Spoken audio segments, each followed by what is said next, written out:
My guest today grew up in what many consider independent India's premier family, and she went on to become one of the country's finest writers in the English language.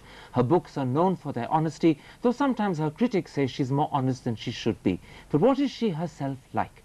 Well, now's your chance to find out as I introduce you to Nayantara Sahgal. Welcome to the program. Thank you. You know, you grew up in a unique family. Nehru's niece, Vijay Lakshmi Pandit's daughter, Anand Bhavan was your home. What was your childhood like? Unique, I think, is the right word. It was an extraordinary time. There's a sort of golden medium in which the people who fought for freedom spent their lives. I don't know a better way to put it, when one is more idealistic, more risk-taking, more venturesome, more aspiring than one ever would be otherwise. And my parents, and when I say parents, I refer to my uncle as well. I always thought of myself as having three parents. They were like that, and that was the kind of atmosphere that I grew up in, when my elders were reaching for the stars. Of course, whilst reaching for the stars, they spent endless spells in jail. That was a sort of theme through your childhood. It must have been very traumatic for you to see this happening. Well, they felt that that was where a self-respecting Indian should be, under foreign rule. And we as children felt extremely identified with them. That was the way we'd been brought up. We were very proud of the part they were playing.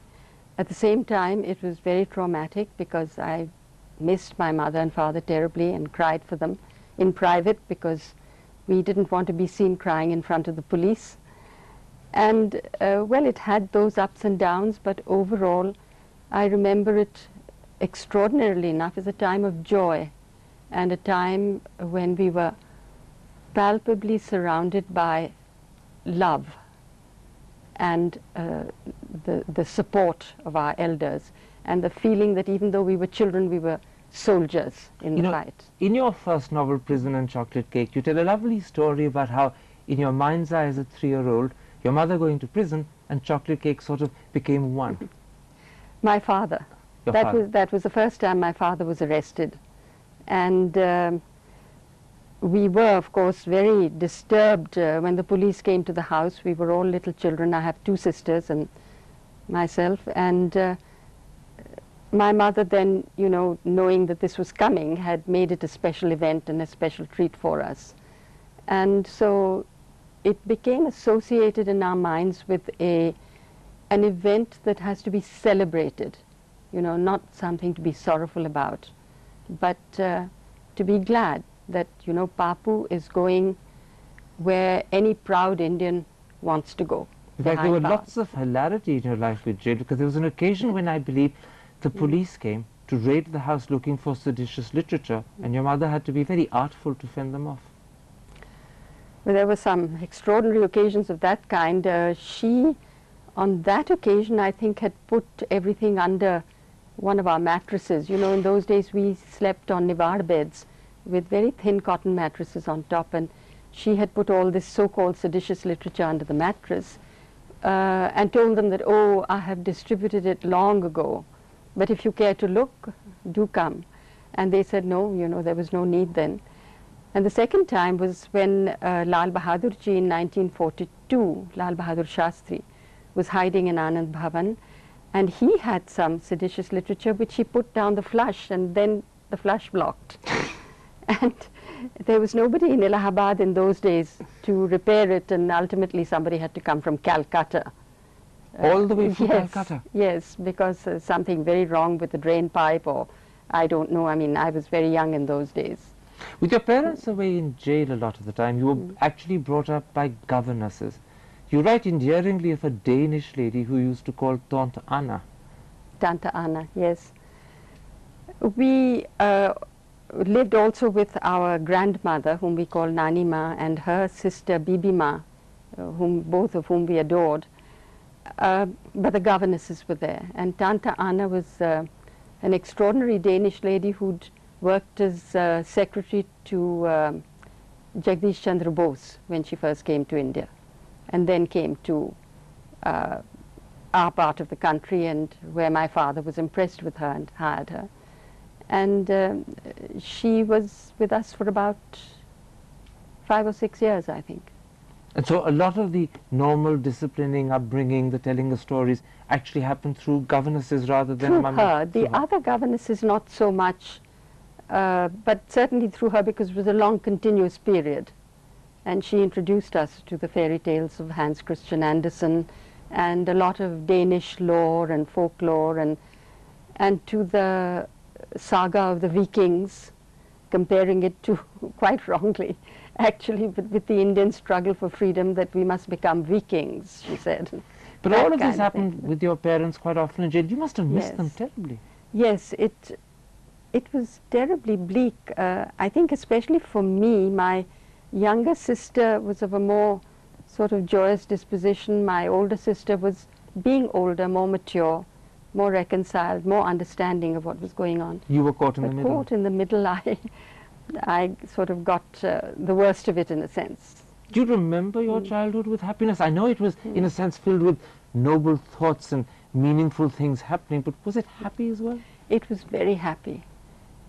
Oddly enough, I look back on it as a very happy childhood, and I think the reason for it was that though the time we spent with our parents was much less than a normal upbringing would have given us, but it was very special, therefore. You know, and it became of a especially close, intimate, wonderful quality. Everything that I know today that means anything to me, of human values, of history, literature, you name it, I mean, happened in those times with Mamu, with Mummy, with Papu, my 3 parents, You know, it's and the interesting. time they spent with us. It's interesting you should mention your 3 parents, because later on you refer to your uncle Jawaharlal Nehru. You say, "I've never been as passionately devoted to anyone as I was to him." What was he like as an uncle? Well, and after a time he became a surrogate father, because my father died of his last British imprisonment in 1944. And then Mamu, of course, meant even more, because he became the central figure in our lives. He was, I think that the thing to remember about him is that he didn't change, that 17 years in power didn't in the slightest bit alter his essential nature, his sweetness. There are very few men of whom you can say that they had this peculiarly sweet disposition, this almost sort of feminine gentleness of nature which he had. And he never lost that. He never lost his intimate concern with the people he loved. Even when he was Up Prime to his Minister and dying busy. day. In Prison and Chocolate Cake, there's a letter he wrote to me right at the end. Must have been around 1962 or 3, not too long before he died, which is a perfect example of this loving tenderness, which he kept always. There's a lovely story that you tell in Prison and Chocolate Cake of the first time you met Mahatma Gandhi. I think you must have been 3 or 4 at the time. And you weren't really quite taken by him, were you? This was in Anand Bhavan. Gandhiji had come there, I forget for what reason, but there was a prayer meeting held up on the terrace. And Mummy had given me a little bouquet of flowers, and she said, "You must give these to Bapu," which is what he was known as. I called my father Papu, and I thought she meant my father, who was very handsome, and I adored him. So I went straight to him with the little bouquet. And Mummy dragged me in the opposite direction, said, "No, to Bapu." So I looked at him and said, "He's ugly. I'm not going to give them to him." So Bapu then slapped my cheek and laughed, and he said, "I hope she will always be as truthful." Someone that you were very close to when you were young, in your teens and in your early 20s, was in fact your first cousin Indira Gandhi. She was your Indi Dida. What was she like as a person? She intrigues people, and few understand her. Well, when I was a child, she taught me long division. She used to help me. I labored greatly over arithmetic, which was never a strong point, and she used to help me with that. She used to tell us stories of her, you know, her time at school in Switzerland and in London. And she was very much the glamorous older cousin who had traveled and seen the world. And but easy to relate with, not a complex, she was complicated wonderful. person. No, she was wonderful. And I was particularly close to her because I was very, very close to my father. And my father loved her and took a great interest in her and her growing up and so on. So she and I were very, very close, up to, of course, the time that she came into power and then didn't like criticism. And as you a became an political opponent writer, of hers, in fact, didn't you? well, at that as a point? political writer, I wrote against some of her policies, and she didn't like it. Sadly, you never really got a chance to patch up before she died. Is that a source of regret? It's always a source of regret when something like this happens in a family because it's so unnecessary. It would have been good to remain a family, which we didn't after Mamu died. He had this great capacity to draw the whole family, the whole clan almost, together. And she didn't have that, that sort of outgoing, generous spirit. You know, as someone who's known both Indira Gandhi and Jawaharlal Nehru so intimately, do you think he'd have been disappointed, perhaps even disillusioned with the way she handled his political legacy when she inherited it as Prime Minister? He would have been horrified, appalled. How could it be otherwise? His training of her had been quite different. She had been brought up in not in an abstract democratic belief, but democracy was practiced excuse me, in the household. Our parents never laid down the law for us. They never foisted a decision on us. We were always consulted. She grew up in an atmosphere where, you know, she was democratically dealt with. So in a sense, when she declared the emergency, and then thereafter when she tried to push her sons into power, she was letting down everything that the family stood for. She was going contrary to the family tradition, absolutely. And how do you think Nehru would today have looked on the politicians that have inherited the job thereafter? Would he see them as his heirs, or would he have been deeply upset with what's happened?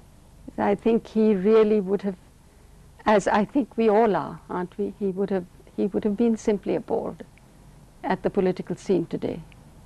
He would not have liked the India that exists today. I'm quite sure he wouldn't have. I don't. Let's take a break. I want to come back in part 2 and talk about you and about the honesty with which you've written about your life. We'll be back in a couple of moments. Don't go away.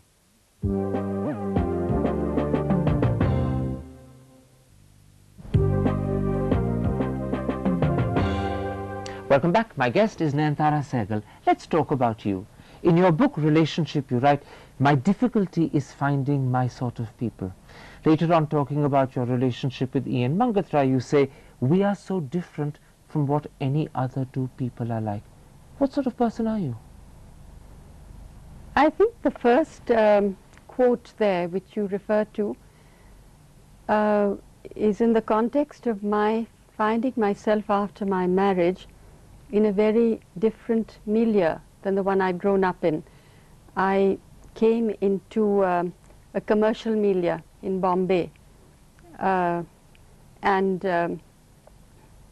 met very different sorts of people and lived a very different sort of lifestyle. To me, what was considered a normal life for most people was hieroglyphics.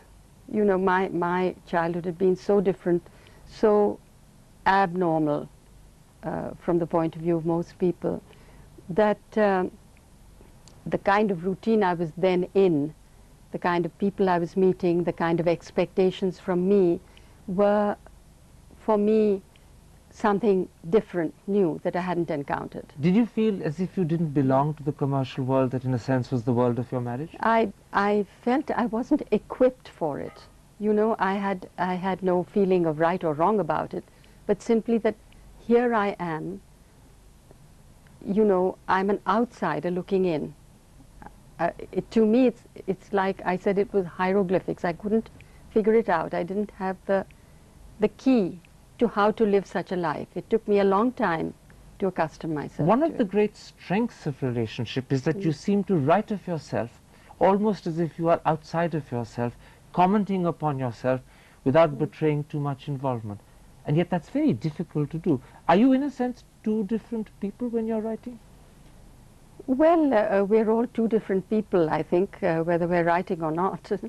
But in the case of writing, it's a process of self-discovery. You find out more about yourself as you write, whether that's fiction or non-fiction. And, you know, one reveals oneself in a way through writing, particularly if it's writing that others are not intended to see, as was the case with relationship.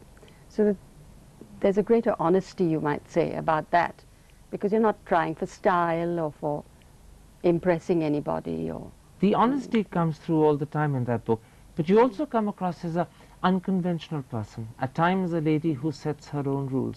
Is that a correct impression? you might say that my whole background and upbringing were unconventional. My grandfather, a Kashmiri Pandit, Brahmin, broke all the rules of orthodoxy in his time, long, long ago, when he refused to abide by all the rules laid down for the Hindu fold, and became an arch rebel, and from then on down political rebels and social rebels in many ways. My mother married outside her community, though not outside her caste. In all these ways we were unconventional. Naturally I was unconventional. I could not possibly be a, you know, what would be considered a normal conventional person by society. You know, I said the most moving thing about relationships is the honesty with which it's written. Many people have said sometimes perhaps it's too honest for its own good. It's both about your failing marriage with Gautam Sahgal and your love affair with Ian Mankathrai. Let's talk briefly about the marriage. What went wrong? Was it just that you didn't belong to the world you married into, or were you incompatible people? I think primarily it was that we came out of very different backgrounds, and I certainly, I know, was a very immature young girl. A 20-year-old in those days was not what a 20-year-old is today. And I foolishly, perhaps naively, expected that my life would continue to be in the pattern that I had known it to be, with the same ideas of freedom and equality, with the same expectations of being allowed to fulfill myself in whatever ways I thought I needed to go. And of course I was coming up against a very different tradition, and I think neither of us two people was to blame. We were two people of different temperaments, and I have to say that in spite of all these difficulties we got on extremely well for a great many years. But today, looking back, was it a mistake to have married that man? It was a mistake for me to have married anybody. I'm convinced that I'm a person who should have stood alone, and I know that I'm very capable of doing so, and perhaps that is what I should have opted for from But the beginning. interesting thing is that in the book you also seem to express regret for the fact the marriage didn't work out. You talk of divorce as a failure. Extreme regret. I can't tell you how deeply I have regretted and even repented any grief that I caused. And I say that, you know, knowing that I was not the only one to blame. In no marriage, or no marital breakdown, can it be said that only one partner is to blame. Obviously, two people share the responsibility for what happens in a marriage. But I know that on my part, I could have perhaps proceeded differently and not caused the grief that I did. Do you regret not doing that? I have maybe a sort of arrogant faith in my capacity to influence and to have a persuasive effect on a person, and I feel that I failed in that with Gautam. I feel I could have tried harder. And yet the truth is that there was a third person in your life, Ian Mankathrai. At times you talk about it and justify it by referring to a higher morality. What is this higher morality? You know, Karan, in India, even today, we're like Victorian society used to be, where everything went on, but it was shoved under the carpet, and the conservative tradition is what showed. And actually what it meant was that the conservative was the person who'd had his hijinks before going into a burqa and proclaiming self-righteously how conservative he or she was. And that is India even up to this day. And anything which I did or didn't do seems to me extremely minor. I mean, it pales into insignificance beside what was going on even then in the society we were then part of. So those who were in Bombay. So those who were criticizing you were being hypocritical? I mean, indubitably so. I mean, we had friends who, you know, were committing whatever, fornication, adultery, and whatever you like to call it, happily, and their marriages were going happily on at the same time. You know, nobody thought anybody divorced on that ground. And society is a very hypocritical institution. And it wasn't necessary for your marriage to have ended in divorce on that ground either? Not on that ground. In fact, there had been no commission of any such thing. I mean, it was only after my husband, Gautam, then